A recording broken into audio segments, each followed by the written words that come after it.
Olá, sejam bem-vindos ao Despertando o Espírito Santo. Espero que estejam todos bem. Hoje nós vamos meditar sobre uma passagem que está lá no Apocalipse de São João, uma palavra linda e maravilhosa, e nós queremos, por meio dela, colocar Deus no centro da nossa história. Mas antes, eu quero convidar você a se inscrever no canal, a deixar o seu like, que é o sinal de positivo logo aí embaixo da tela, a compartilhar com seus amigos, deixar os seus comentários e não se esqueça de me seguir lá no Instagram, Despertando o Espírito Santo. Vamos ao vídeo.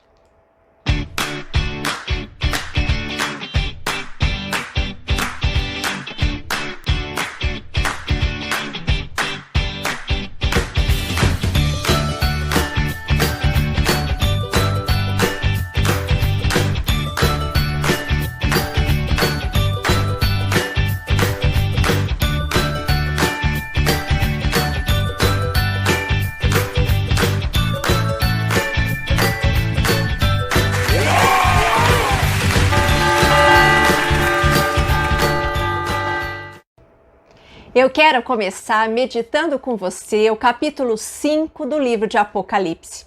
Um livro muito pouco lido por nós cristãos e muitas vezes de difícil interpretação. Porque o livro do Apocalipse, também chamado livro da Revelação, é um livro cheio de simbolismos, uma simbologia que já se perdeu nos nossos dias de hoje, por isso é tão difícil a sua interpretação. Mas nós temos que nos lembrar do contexto no qual esse livro foi escrito. E eu quero começar já dizendo para você que quem escreveu o livro do Apocalipse foi o apóstolo São João, que recebeu as visões escritas nesse livro quando estava exilado na ilha de Patmos. Patmos era uma ilha grega e utilizada como prisão para os romanos. Todos aqueles que eram considerados perigosos para o Império Romano eram enviados à ilha de Patmos. Nós temos que nos lembrar que no final desse primeiro século, a igreja primitiva sofria grande perseguição do Império Romano. E São João Evangelista foi considerado uma ameaça para toda a ideologia do império e então foi mandado para a ilha de Patmos para que ele tivesse reduzida a sua influência sobre os cristãos, enquanto a igreja primitiva sofria sangrentas e violentas perseguições. Foi uma época também de grandes mártires. E você pode imaginar que São João ficou na ilha de Patmos desfrutando das belezas naturais de uma ilha grega, mas na verdade ele foi submetido, assim como os demais presos que lá estavam, a trabalhos forçados. São João sai então de Éfeso e é levado pelos romanos para esta ilha prisão durante o reinado de Domiciano. Lá ele recebe as revelações do Apocalipse e após o seu exílio volta para Éfeso, segundo os estudiosos. Então nós temos aqui um contexto de grande perseguição e é então quando no capítulo 5 a palavra vai nos dizer assim: eu vi também, na mão direita do que estava sentado no trono, um livro escrito por dentro e por fora, selado com 7 selos. Nós estamos aqui olhando para um Deus trinitário. E a palavra já começa a dizer a respeito do Deus Pai, porque Ele é aquele que está sentado no trono. Ele é o gerador de tudo, Ele é o Pai que criou o Filho e do amor entre o Pai e o Filho nós temos o Espírito Santo. Deus está sentado no seu trono porque Ele é soberano, Ele é o Criador, Ele é o onipotente, o grandioso.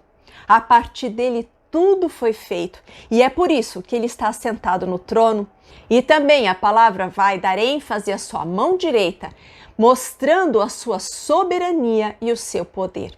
Mas logo nós estamos vendo a palavra nos descrever a existência de um livro escrito por dentro e por fora, ou seja, um livro onde não existe mais oportunidade de ser escrito mais nada. Nós temos aqui a totalidade da revelação, o Antigo e o Novo Testamento, porque nós sabemos que a história da revelação, ela tem a sua conclusão com a vinda de Cristo e a sua ressurreição. Então o livro é este livro da nossa vida, da nossa história, o livro da história do povo de Deus, o livro da revelação, o Antigo e o Novo Testamento, todos escritos num livro onde não existe mais espaço para nada, porque tudo já foi revelado, tudo já foi escrito. E é por isso que este livro tão importante está selado com 7 selos, porque você deve se lembrar que o número 7 na Bíblia é um número de plenitude. Ele é um livro tão bem selado que a palavra vai dizer que ninguém poderia abrir esse livro. Vi então um anjo vigoroso que clamava em alta voz: quem é digno de abrir o livro e desatar os seus selos? Mas ninguém, nem no céu, nem na terra, nem debaixo da terra, podia abrir o livro ou examiná-lo. Ou seja, não existia ninguém digno o suficiente para abrir este livro tão importante que continha toda a revelação da história do povo de Deus. Eu chorava muito porque ninguém fora achado digno de abrir o livro e examiná-lo. O interessante nesta passagem é que a palavra utilizada sobre o choro aqui do evangelista São João é um choro de morte, um choro de desespero, um choro como se tudo tivesse acabado. Ele olha e vê que não existe ninguém digno de abrir o livro e então dentro dele ele pensa: é o fim. É o fim para todos nós, não existe mais esperança e é por isso que nós o vemos chorar nesta única oportunidade. Mas então um dos anciãos fala então ao evangelista: não chores, o leão da tribo de Judá, o descendente de Davi, venceu para abrir o livro e os seus 7 selos. Nós temos aqui, representado pelos anciãos, a mais alta hierarquia angélica.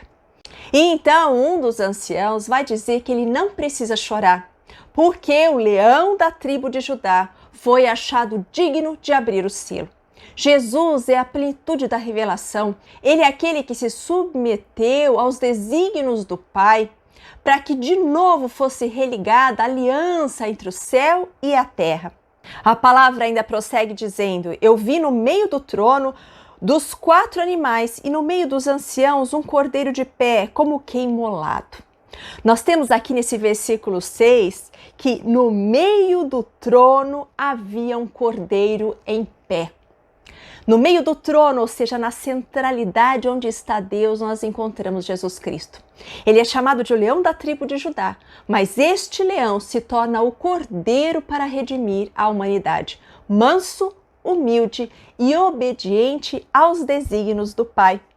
Nós vemos então esse cordeiro imolado que está em pé, porque se nós nos lembrarmos a respeito da cruz, nós temos um Cristo em pé diante da cruz.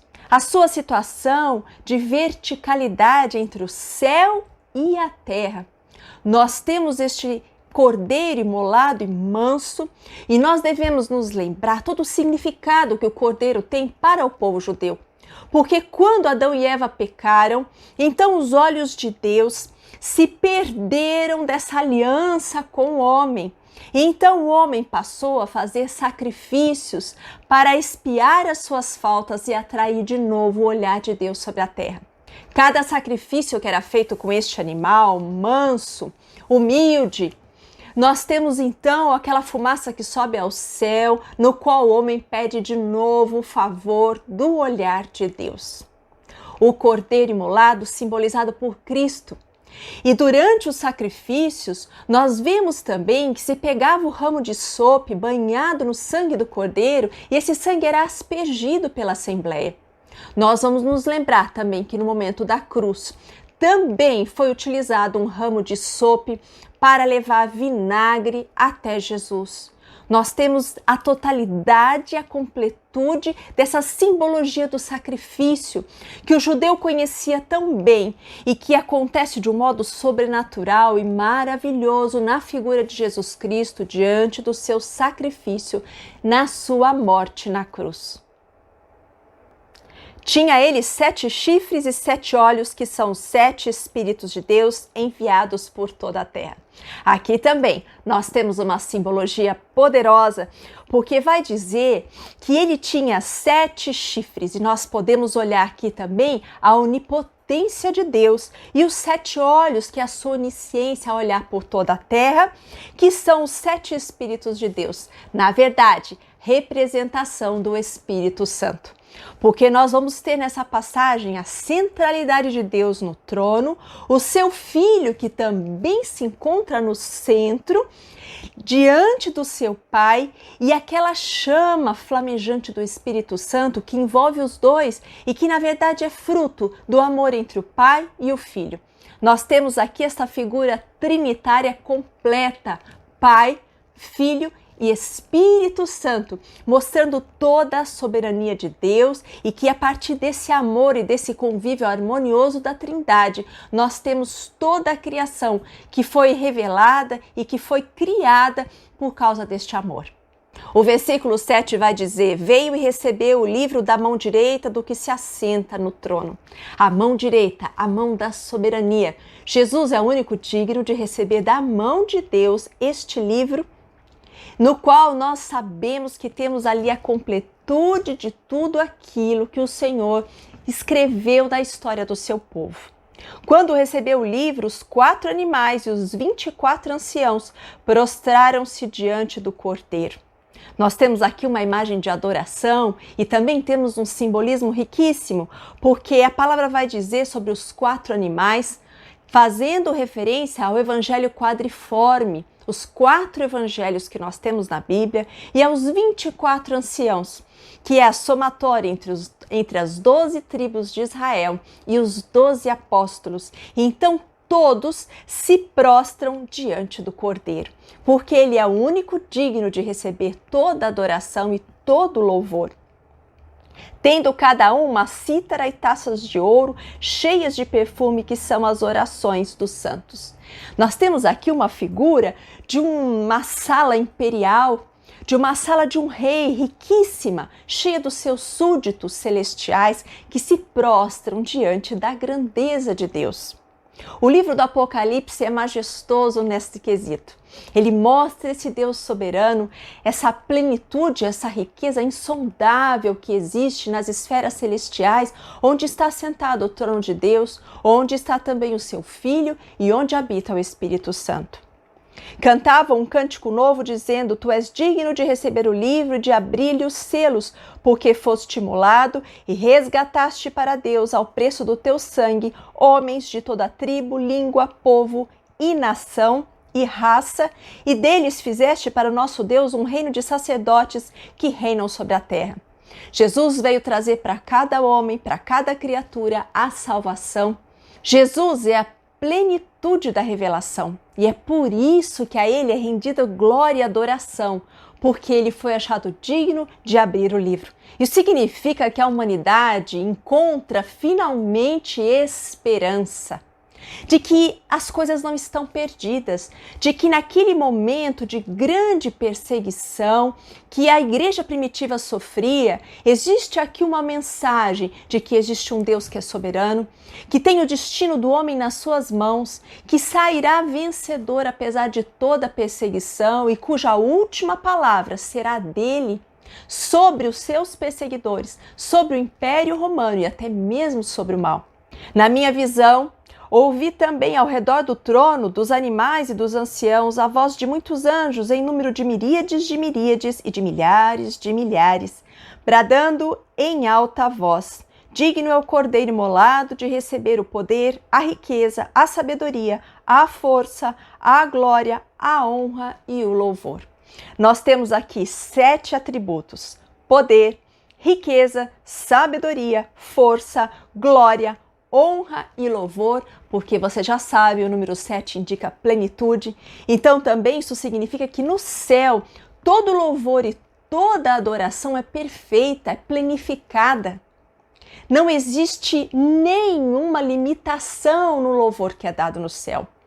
Ao contrário, nós vamos ver no versículo 13 dizer que todas as criaturas que estão no céu, na terra, debaixo da terra e no mar, e tudo o que contém, eu as ouvi clamar: aquele que se assenta no trono e ao Cordeiro, louvor, honra, glória e poder pelos séculos dos séculos. Nós temos aqui 4 atributos: louvor, honra, glória e poder, indicando a partir do número 4 a limitação, o nosso louvor e a nossa adoração a Deus por mais que ela seja sincera, por mais que ela tenha abertura de coração, está limitada, diferente no céu, onde existe plenitude. E então nós vemos esta palavra tão forte, maravilhosa, dizendo: aquele que se assenta no trono, que é Deus Pai, o Abba Pai, e ao Cordeiro, todo louvor, toda honra, toda glória e todo poder pelos séculos dos séculos.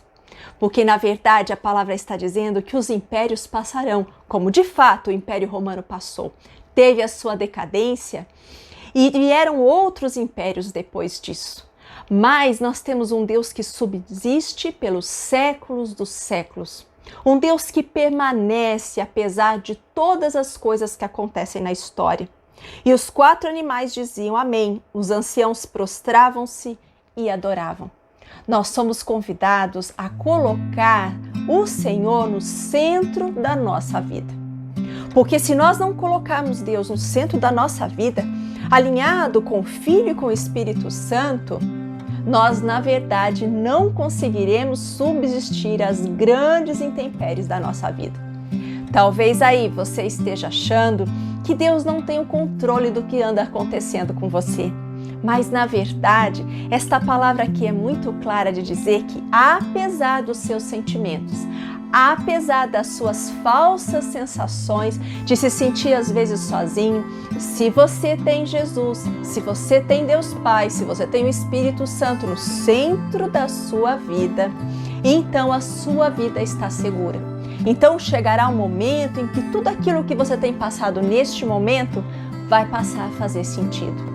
Porque muitas vezes nós não entendemos os desígnios de Deus para nós. Muitas vezes a história da nossa vida ou as fases da nossa vida são como um quebra-cabeça que apenas ao final, com a última peça, nós nos daremos conta a respeito de qual figura nós temos de verdade diante de nós. Persevere, creia, acredite que Deus tem o controle da sua vida e da sua história, que Ele é poderoso, Ele tem nas mãos o livro da sua vida e da sua história. Só quem escreve neste livro é Ele, quem dá a última palavra a respeito de você é Ele. Por isso, na sua vida, na sua história, no seu ministério, no seu chamado, na sua espiritualidade, o decreto de Deus é que para você não é o fim. Existe um Deus que cuida de você, um Deus soberano que está no trono, que tem controle das coisas, que está com seu olhar atento à sua vida, ao seu coração. E quanto mais você buscá-lo, quanto mais você puser Deus no centro, mais a sua vida estará segura. Porque tantos por aí que se perdem colocando tantas coisas no lugar de Deus, enchem o trono de coisas que são falíveis, perecíveis, e então muitas vezes, e não raro, vão se encontrar em situação de grande miséria e desespero. E é impossível imaginar como alguém consegue subsistir diante de um trono assim, cheio de coisas perecíveis e falíveis. Mas nós que temos o nosso Deus no centro, cuidando de nós podemos descansar, como diz a palavra. Nós podemos recostar nossa cabeça e descansar tranquilos, sabendo que estamos fazendo a nossa parte, fazendo o melhor, buscando o Senhor, tendo Ele como o centro, aquele que se encontra em pé, aquele que é a verdadeira bússola para nós, aquele que manterá seguros os nossos caminhos se nós de verdade acreditarmos e cremos nele. É isso que eu desejo a você, que Deus esteja no centro aí da sua história. Por isso não há lugar para você nem para desespero, nem para desânimo. Lembre-se que a sua história está nas mãos de Deus, como um rolo precioso, e somente o Cordeiro é digno de abrir esse rolo. Somente Ele planifica a revelação de Deus, somente Ele é vivo e ressuscitado aí na sua história, e Ele é capaz de dar um final extraordinário em tudo o que você tem vivido, se você confiar nele. Pense nisso, fique com Deus e até mais.